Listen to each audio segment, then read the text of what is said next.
Après la mise en forme conditionnelle, on a maintenant toutes les armes pour passer au tableau. Alors en soi, même la mise en forme conditionnelle est quelque chose en plus, mais comme dans les tris des tableaux, on peut parfois employer la mise en forme conditionnelle, je préférais l'avoir avant. Donc c'est quoi un tableau? Alors d'un point de vue d'Excel, il faut faire la différence entre deux choses. Quand vous avez des données mises sous forme de tableau, c'est-à-dire avec des lignes et des colonnes remplies de données, du point de vue d'Excel, c'est pas tout à fait un tableau. C'est des données dans des cellules qui sont adjacentes. Il va donc falloir faire en sorte que Excel le considère comme un tableau. Comment est-ce qu'on peut faire ça?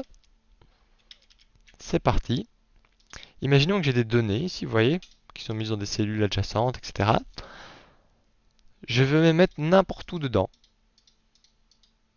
Aller dans Accueil et mettre sous forme de tableau.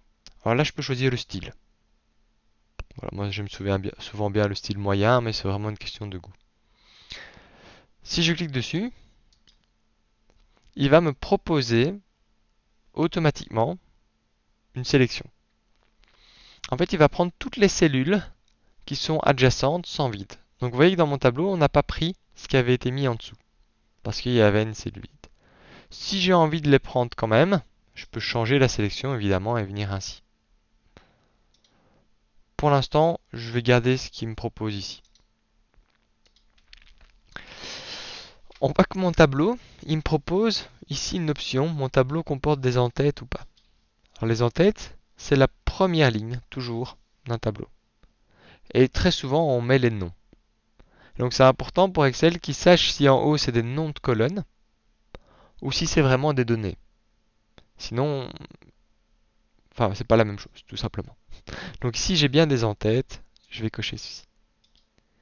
Et voici mon tableau. Alors on le reconnaît tout de suite, pas grâce aux couleurs, parce que les couleurs, ça c'est le style que j'ai choisi en créant mon tableau, hein. J'avais plusieurs choix de style, mais au fait qu'on a maintenant des petits boutons ici.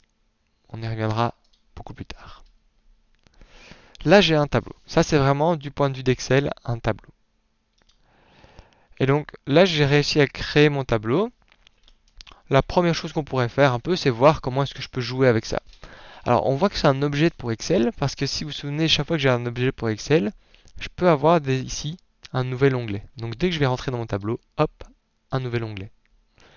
Nouvel onglet qui va me permettre de changer, si j'ai envie, le style. Je peux changer les couleurs, et vous voyez, j'ai chaque fois un petit aperçu. Voilà, je peux vraiment choisir ce que je préfère. Si vous préférez un style plus épuré, vous l'avez aussi. C'est pour ça que je disais que c'est pas aux couleurs que vous le repérez, mais plus aux petits boutons ici. Je peux aussi choisir d'afficher la ligne d'en-tête ou pas. Imaginons que pour une raison quelconque, vous trouvez ça pas joli ou que c'est des noms un peu compliqués juste pour vous, vous n'avez pas envie que les gens le voient. Vous pouvez rajouter des lignes, par exemple une ligne de total. Alors, est-ce que ça représente quelque chose ce total? Ça, Excel n'en sait rien. Mais il se dit, tiens, souvent on fait des totaux, donc voilà, je pourrais faire un total. Vous pouvez ajouter ici de quoi mettre en avant les premières et dernières colonnes. Très souvent, c'est le cas ici. Ma première colonne, c'est quelque chose de très différent du reste. J'ai plein de points, mais là j'ai les noms des étudiants. Ma dernière colonne, c'est quelque chose de différent du reste. Au lieu d'avoir des points parcours, j'ai la moyenne. Automatiquement, il y a moyen de choisir voilà, d'avoir quelque chose de gras. Pour aider à la lecture, on peut demander d'avoir des colonnes à bande ou pas. Ça dépend un peu du style choisi. Et vous voyez, ces boutons-là, c'est ce qu'on appelle les boutons de filtre. Et si je les enlève, alors il y a vraiment moyen de faire un tableau qui est caché. D'accord? Mais ça, c'est très rare. Très souvent, il est là et ils sont par défaut et je vous conseille de les garder. Ça, c'est vraiment pour un peu les boutons. J'ai rien inventé ici. Il y aurait peut-être même pas besoin de faire le cours. Il faut juste cliquer, tester, voir ce que ça donne. Les tableaux croisés dynamiques, on verra ça la semaine prochaine. Pareil avec les segments. Et ceci, on n'en parlera pas. C'est pour faire des liens avec des feuilles extérieures. Alors, quand j'ai mon tableau, il faut savoir que mon tableau a eu un nom directement donné. Vous le voyez ici, c'est le tableau numéro 5. Pourquoi? Parce que dans ce fichier, c'est le cinquième tableau que j'ai créé. Alors, c'était quelque chose que je vous avais donné en plus si vous étiez intéressé, mais sachez que quand on écrit une formule, On peut écrire des formules avec la plage A7 à F11 et ainsi de suite pour aller jusqu'à F14, F15, mais on peut aussi écrire juste le nom des tableaux. Ça a quel avantage? Ça a l'avantage que c'est souvent plus lisible. Quand on veut écrire beaucoup de fois des fonctions, ça aide à écrire plus vite plutôt que de réécrire chaque fois A7 à F16. Ce nom, rappelez-vous, pour ceux qui l'ont regardé, on peut le changer, soit en allant dans Formule, gestionnaire des noms, et là vous verrez tous les noms. Ici j'ai mon tableau 5 et je peux le modifier, lui donner un autre nom. Soit en allant dans Création de tableau, ici je peux changer ce nom, et ainsi de suite. Les noms, j'ai décidé de pas trop en parler avec vous, mais voilà, soyez juste conscient que quand vous créez un tableau, on lui donne d'office un nom dans Excel, avec tableau plus un numéro, et que ce nom va être employé par Excel automatiquement dès qu'il s'en rend compte. Si je fais faire A7 2.F16 plus quelque chose, là il fait rien. Par contre, si à un moment je sélectionne cette zone de A7 à F16, il va vous dire ah bah ça c'est le tableau, et en particulier j'ai sélectionné tout le tableau. Si je vais moins loin, il va me dire ça c'est mon tableau 5. Dans tout, on va de la colonne 1, c'est celle-ci, hein, vous remarquez c'est le nom de la colonne, jusqu'à la colonne histoire. Le jusqu'à c'est les deux points, c'est la même chose quand on avait A7 2.F16. Et donc ça rend les choses plus faciles à lire, plus faciles à modifier, plus faciles à s'y retrouver. Imaginez que j'ai un long tableau, bah là je sais, ah oui, je me suis arrêté à histoire, et pas je me suis arrêté en E, et donc regardez où c'est E, etc. Le tout est très pratique aussi. Imaginons qu'à un moment je me sois trompé et que j'ai pas pris une ligne jusqu'au bout, bah là on va s'en rendre compte tout de suite. Et ces options-là ne sont possibles que parce que j'ai eu ce nom tableau, parce que j'ai créé ce tableau. Tant que j'étais pas dans le tableau, bah, il va jamais rien avoir qui va se passer ici. Bon, bah là j'ai juste tapé égal tableau, donc ça va me reprendre le tableau, et vous voyez que j'ai pris tout, donc ça reprend tout. Ça c'est. Alors pour information, comme on l'avait vu juste avant, ça c'est encore une fois une formule matricielle. Ça retape une matrice du tableau et c'est lié dynamiquement. Si je mets un 10 ici, ça a changé là.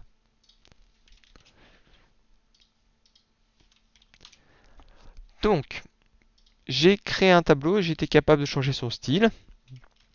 Une dernière chose assez sympathique, c'est imaginez que vous ayez un grand tableau comme ceci. Alors là, c'est des étudiants aléatoires qui ont eu des cotes dans plein de tableaux. Imaginons qu'à un moment, j'ai envie de descendre. Et je me dis, mais tiens, Perrine, 12,3. Mais 12,3, c'était en quoi encore? Alors, il faut que je remonte. Ah oui, c'était en néerlandais. Puis je redescends. Alors, 12,3. Ah, mais son 15,7. Ah, c'était en quoi encore? C'est très pénible. Ça, c'est un problème d'affichage. En soi, c'est ce qui est affiché à l'écran. Comment est-ce que je peux changer ça? Je vais aller dans Affichage. Et là, je peux choisir une option qui s'appelle Figer les volets. Alors, c'est pas lié au tableau en fait, mais je trouve que c'est le bon moment pour le voir. D'ailleurs, si vous avez déjà remarqué ici dans l'affichage, c'est tout ce qui va être affichage. Donc, j'avais déjà enlevé le quadrillage parfois. C'est ici, hein, je peux enlever le quadrillage, hop, le remettre, l'enlever. Si vous n'aimez pas la barre de formule, vous pouvez l'enlever, mais qui ferait ça? Et ainsi de suite. Moi, ce qui m'intéresse ici, c'est figer les volets. Figer les volets, ça va être le fait de dire par exemple que cette zone-ci va rester tout le temps à l'écran, même quand je vais descendre. Il y a plusieurs options dans figer les volets. Je peux demander de garder la ligne supérieure. Je vais le faire, voilà. Si je descends, ma ligne supérieure, vous voyez, elle reste tout le temps là. Tout le reste descend, mais ma ligne supérieure reste là. Ce qui rend les choses beaucoup plus faciles. Je voulais lire pour Perrine, voilà, 12,3 en néerlandais, 15,7 en anglais. Pratique. Vous voyez que mes options ont changé maintenant. Ici, c'est devenu libérer les volets. Avant, c'était figer les volets. Là, j'avais figé la ligne supérieure. Si je reclique dessus, c'est libérer les volets pour repasser à la vue normale. Je peux faire la même chose avec la première colonne. Ici, j'aimerais bien quand je me déplace à droite, vous voyez que ma première colonne reste tout le temps la même. J'ai toujours le nom de mes étudiants, que ici j'ai juste appelé ABC pour de l'anonymat. Alors ici j'ai pris un petit tableau pour que ce soit plus facile de gérer, mais imaginez un grand tableau où ça vaut la peine d'aller vers la droite, où je peux le faire artificiellement, hein, si je zoome très fort. Voilà, vous voyez que ma première colonne reste toujours la même. Ok, mais comment est-ce que je peux faire les deux? Ou comment est-ce que je peux vraiment choisir ce que je fige? Alors je vais libérer les volets. L'option la plus simple, c'est figer les volets. Ça va figer. Et alors là, vous voyez l'image, c'est au-dessus et à gauche. Alors ça va pas être la première ligne et la première colonne. Ça va être ce qui va se trouver au-dessus à gauche de la case sélectionnée. Donc si j'aimerais bien garder le nom et prénom toujours visibles et les points toujours visibles ainsi que les intitulés, vous voyez, donc j'aimerais bien garder tout ceci visible avec tout ceci visible. D'accord? Donc ce que je veux geler, ce qui est en gris, bah, je vais mettre juste la case en dessous, ici, au 15,2.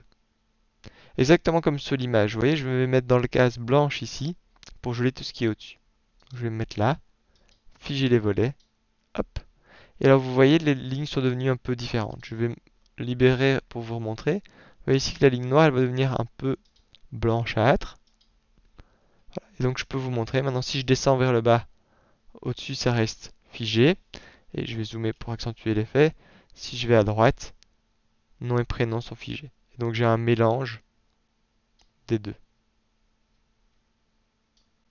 Ça, c'est très pratique dès que vous avez beaucoup de données. Très pratique, très simple, on va dans figer les volets. Là, je vais les libérer, sinon on se met à l'endroit qui nous intéresse pour figer ce qu'il y a au-dessus à gauche, pour figer tout ce qui est là et là. Voilà, ça c'est juste figer les volets.